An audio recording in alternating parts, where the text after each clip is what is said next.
Andrew.Siciliano on TikTok. I am the reason Travis Kelce and Taylor Swift went viral on TikTok. Not really. Look at you. Not really. But if you do the TikTok forensics, I might have had the first big Travis Kelce, Taylor Swift TikTok. It has now like 1 million views. So you're to blame for all this. Fault. There's no one to blame here. Will we, the fact that there have been so many think pieces and the fact that the Pro Football Talks and the Barstools of the world, that everyone just are Barstool guys are probably doing it. You know, everything's a giant troll, obviously, with them, and they're brilliant with that. The fact that people are doing pieces about how angry other people are about the cutaways, give it up. Do you? Please. So this week on New Heights, Give it up. Travis and Jason were kind of complaining that it's gone a little bit too far, but I kind of agree with Stephen A. Smith in this sense that Travis kind of started all of this and got it going. He really has no one but himself to blame. Was Travis saying that merely to protect his girlfriend from the slings and arrows? But she's one of the most famous people in the world. She has slings and arrows, whether she was dating a football player or not. Travis Kelce's mom, Donna. Some argued last year before the Super Bowl that Donna got too much airtime. Said this morning on the Today Show. I was not one of them, by the way. Said this morning on the Today Show that she does not think it's getting too much. Let me just say this on the I can't believe it's another cutaway crowd. Just cut the crap. You don't like Taylor Swift. And that's why you're complaining. You couldn't care less about the cutaways. Are you going to complain during the World Series when there are too many cutaways of people coming up on the Fox primetime shows? Maybe, but you really don't care. It didn't take away from the game. You didn't miss a play. Just stop it. You don't like Taylor Swift. That's why you're complaining. Did you complain that there were too many Wolverine cutaways? Did you complain there were too many Deadpool cutaways? Did you complain there were too many Sansa Stark cutaways? Did you? No, you didn't. You complained there were too many Taylor Swift cutaways because you don't like Taylor Swift. You didn't like all the hype about the concerts this summer. And it just built up, and the bitterness got worse and worse and worse, and you let it go. She's not the reason the Chiefs played a poor game. She's not dragging the Chiefs down. Distraction? It's not a pox on the NFL. Give it up. Look in the mirror. It's you. To quote Taylor Swift, you're the problem. It's you. The lyric is actually, I'm the problem. It's me. But you're the problem. It's you, not her. Let it go. It speaks to your insecurities. It doesn't speak to any problem with the NFL. Period. And those are my thoughts. You don't buy Michael Lombardi, who said this week that it might be a distraction for Kansas City? How is it a distraction? Good Lord. Not my take. Seriously, how is it a distraction? I defy you to give me an example of how. Go ahead, tell me. I'll sit back and watch. Long-time listener, first-time caller. Go, Chris. How is it a distraction? It's not my take, so I'm just relaying someone else's take. It is not a distraction. Good Lord. Please. What a tired old man take. It's a distraction. You know what's a distraction? You asking me if it's a distraction. I couldn't care less. Just a slight devil's advocate. The Chiefs did look pretty bad in the last 3 quarters of that game on Sunday night. Is it the first time that the Chiefs have, quote-unquote, barely escaped? No, it isn't. It won't be the last. They have the ultimate deodorant. It's the first time they barely escaped with the most famous person on the planet prominently at your game. Sample size of 1. There you go. Okay. What if they lose to Minnesota this week and she's there? Okay. What if they lose to Minnesota?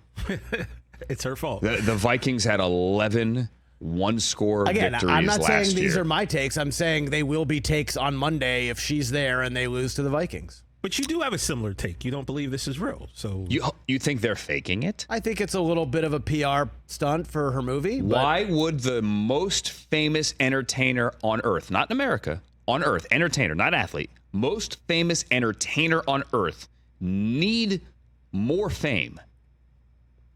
It's about having the #1 movie in the world. It's about to add $200 million box sold office out open. The day they announced it. Well, great. It's about getting in more theaters and more shows, and it's about more. It's the disease of more. Pat Riley said this 40 years ago. I disagree. It's just me. I just don't think it it matters that much. I certainly know it doesn't matter. It doesn't matter. From a football perspective, it doesn't matter. Us. It means nothing. Football means nothing on the field. Yeah, exactly. We agree on that, right? Yeah, of course. Has zero football impact whatsoever. Absolute zero. Zero football impact. And this isn't like that's it's a the lazy first time. take if somebody says it has a football impact. Like the idea that Patrick Mahomes threw 2 un-Patrick Mahomes-like picks last week because he had Taylor Swift in his head. I mean, come on. Let's not insult everyone's collective intelligence. You were saying.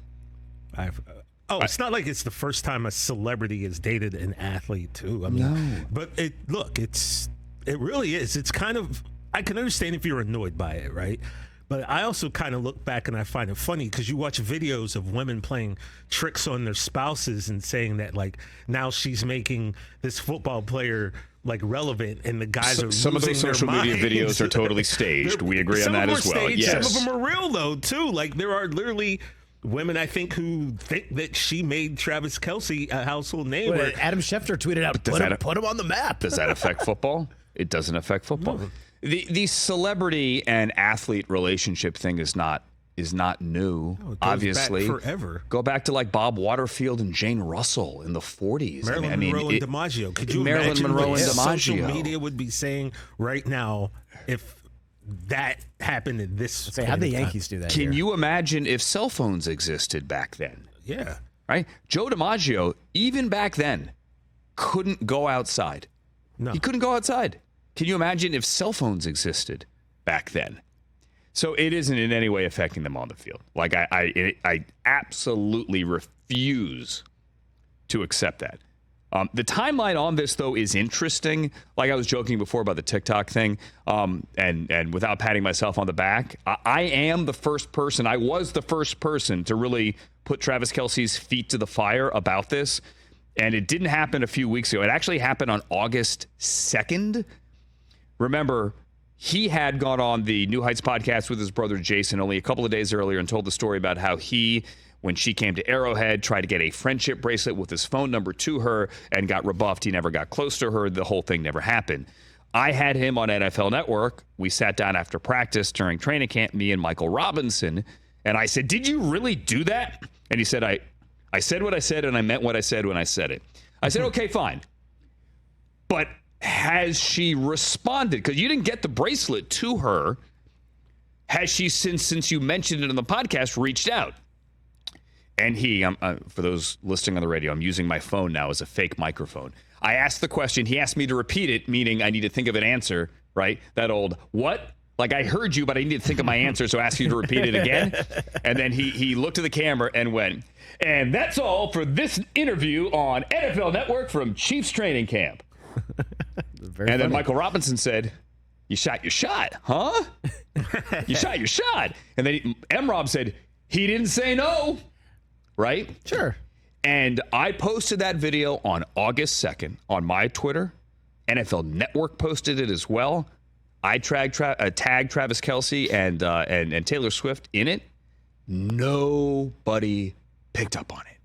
Nobody picked up on it.